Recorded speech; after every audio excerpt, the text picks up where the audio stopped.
Le remdesivir a été développé au départ pour traiter Ebola et a reçu une autorisation d'utilisation d'urgence de la part de la FDA américaine en mai 2019. 4 médicaments ont été testés pour traiter Ebola. Le remdesivir a tué plus de patients que le placebo. Et le comité de surveillance de la sécurité des données a interrompu l'étude. Alors que 53% des patients sont morts dans l'essai avorté sur le virus Ebola, le médicament a été repositionné. C'était un médicament contre Ebola qui avait échoué, qui a fait plus de mal que de bien lors des essais. Il était encore sous brevet et c'était le médicament privilégié de Fauci. La majorité des décès dans les hôpitaux ont été causés par Anthony Fauci. Parce que son NIH a établi des protocoles que les systèmes hospitaliers devaient respecter pour obtenir des primes, de grosses primes, beaucoup d'argent, 3 000 $ pour la mise en place d'une intraveineuse de remdesivir. Boum, 3 000 $.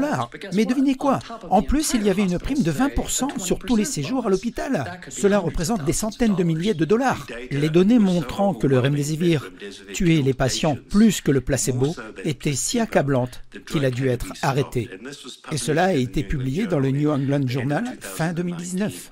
Il est difficile de comprendre pourquoi c'est devenu la norme ici. On observe un contrôle hiérarchisé dans ce pays où les agences ont un pouvoir excessif.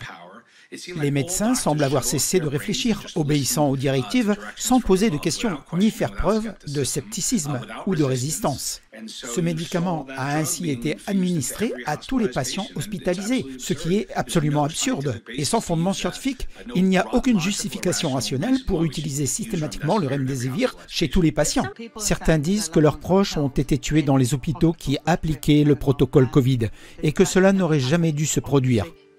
Les croyez-vous? À 100%. Je savais qu'il tuait des gens. Je savais qu'il tuait des gens à l'hôpital. J'en pleurais même la nuit, même en pensant à mon discours d'aujourd'hui. Désolé.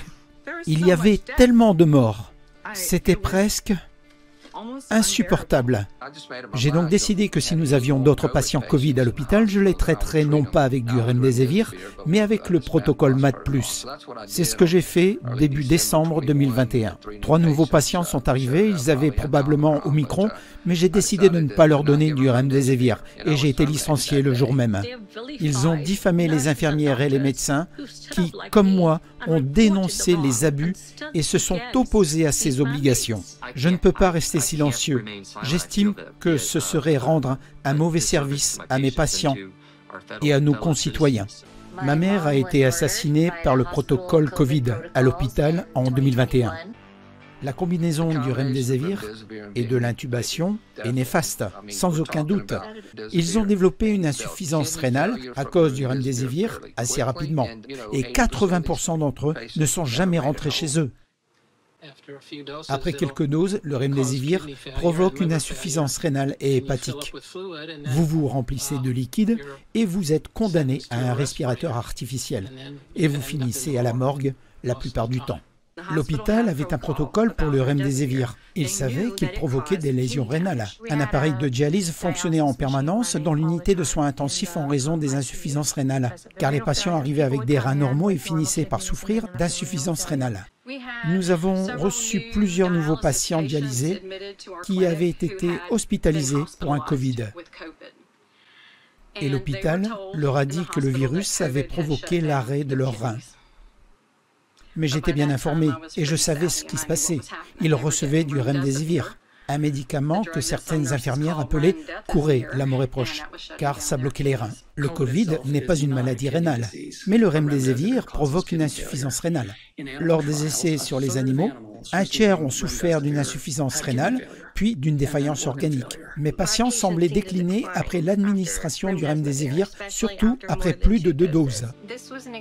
Il s'agissait d'un produit expérimental et je savais que chaque dose coûtait plus de 3 000 $.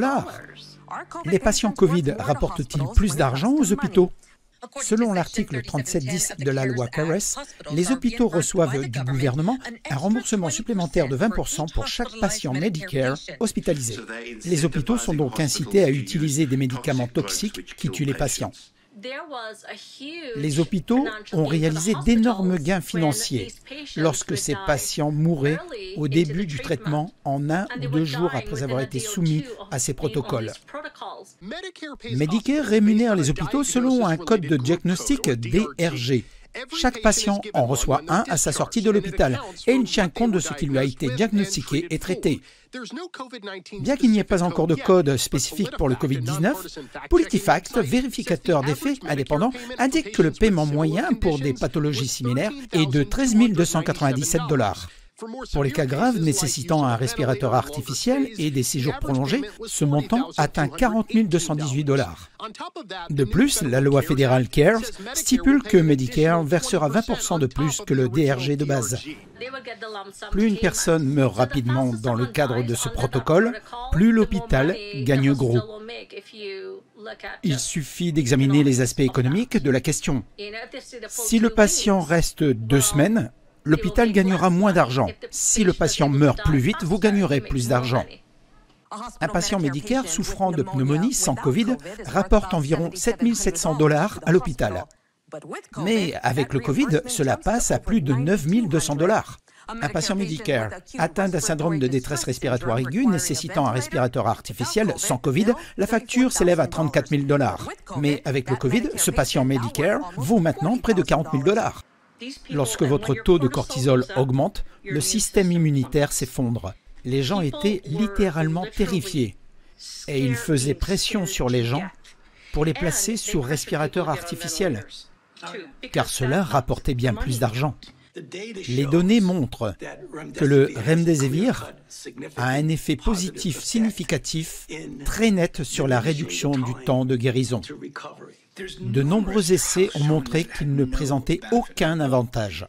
Quant aux données probantes relatives au Remdesivir, si l'on extrait les essais réalisés par des chercheurs indépendants sans conflit d'intérêt avec l'industrie pharmaceutique, on ne constate aucun avantage. Les seuls qui montrent qu'il y a un bénéfice sont ceux qui ont un conflit d'intérêt important avec l'industrie pharmaceutique. Ce qui est intéressant, c'est qu'au sein du groupe de 23 experts, des NIH votants, environ 18 experts ont des liens financiers avec Gilead. C'est ce qu'on appelle un conflit d'intérêts. Cela signifie que l'argent nous intéresse plus que les patients. Le principal critère d'évaluation était le temps de rétablissement, c'est-à-dire la capacité à sortir de l'hôpital. Tout d'abord, je suis heureux que vous abordiez la question du Remdesivir, un médicament horrible. Malheureusement, je l'ai utilisé au début, car je ne connaissais rien d'autre, et c'était le médicament autorisé, mais c'était en novembre 2020. L'OMS a publié une mise en garde indiquant que le Remdesivir était dangereux pour les maladies du foie et des reins. Mais les États-Unis ont ignoré cette mise en garde. Le Remdesivir a rapporté 873 millions de dollars à Gilead au cours du trimestre. L'OMS et un certain nombre de médecins ont déclaré dans un article du British Medical Journal qu'ils ne recommandaient pas le Remdesivir, le traitement de Gilead qui a été utilisé dans les hôpitaux. Les résultats provisoires de l'essai montrent maintenant que les 2 autres médicaments de l'essai, le Remdesivir et l'interféron, n'ont que peu ou pas d'effet sur la prévention des décès dus au Covid-19 ou sur la réduction de la durée d'hospitalisation. Ça sera la norme des soins. Les gens allaient bien avec l'hydroxychloroquine qui provenait de l'opération Warp Speed et du stock national d'hydroxychloroquine. Les hôpitaux ont bénéficié d'un don gratuit fin mars et quelques jours plus tard, le 1er avril, le nouveau diagnostic a été publié. Le bonus du Remdesivir est arrivé et cela a créé une ligne d'arrêt. Nous avons donc arrêté l'azithromycine et l'hydroxychloroquine. Nous sommes passés directement au Remdesivir, ce qui nous a permis d'obtenir les primes.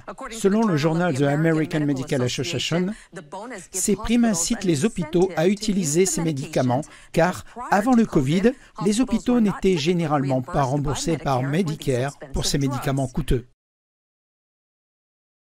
Merci de rappeler que l'info n'est pas sur les réseaux sociaux.